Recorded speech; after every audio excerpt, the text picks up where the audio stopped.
Talking about here is the idea of that triplanar flow. So we have what I'm calling the T plane for twist. So think of like how you twist through your spine. That's a good example.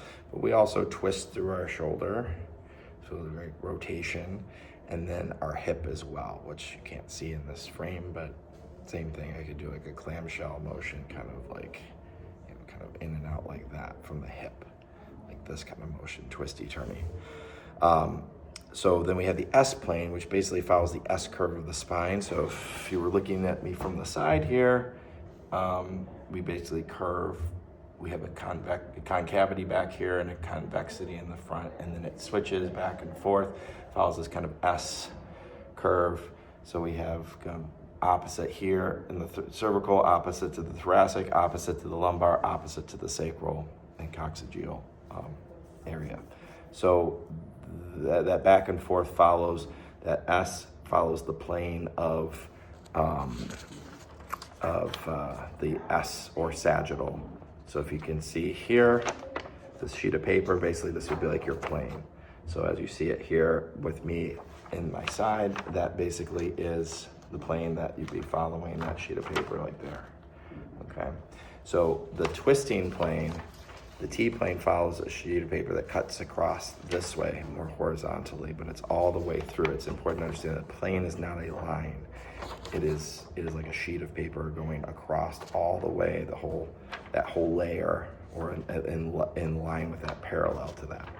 The third and final plane is the F plane, which I have yet to come up with a good word to associate that with that side, but it's basically like the seam of a shirt. Sometimes, well, you can see up here, like on my shoulder, like there, and then usually in pants, which you may not be able to see here, but down the side of the leg there, that follows the F or frontal plane. So that sheet cutting down through the side, separating the front of my body from the rear, okay? So those are movements like, think of like a jumping jack or snow angel kind of motion through there.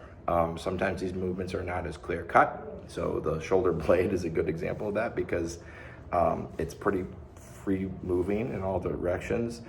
So sometimes it's hard to differentiate, if I'm looking at my shoulder here, the S plane, the sagittal plane, or following the S curve of the spine, like think of like the biceps in the front, triceps in the back, kind of moving along that plane here, and the shoulder moving accordingly. But then the shoulder blade, when my arm goes up, generally you want to think of the shoulder blade coming back and down, okay? Same thing, that flow through the body, lifting my chest up, shoulder blade coming back and down, and pulling in to kind of guide that chest up and forward, okay?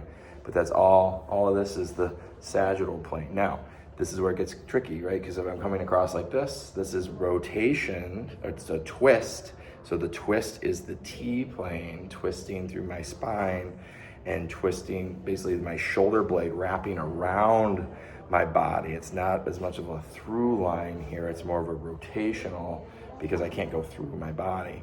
So my arms and legs can move freely because they're not having to go through my body. My arms are kind of next to my body and my legs are underneath my body. So they can go through, they have a through line. Here, not so much, it has to go around, so twisting. So the shoulder blade coming forward, that's why I'm trying to get away from the idea of forward, backward, because it gets confusing for some things like the shoulder and the pelvis.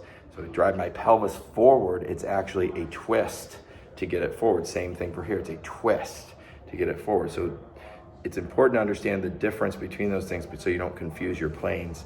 Because when you're trying to coordinate certain motions and movements, there's a certain pattern you want to follow.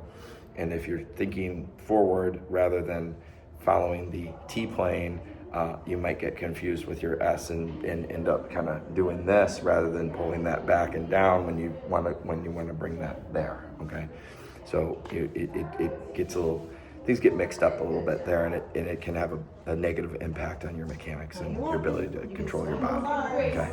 So that's the rundown on those planes. In the next video, we'll talk about how to put those into action, specifically for the upper body regarding this video here.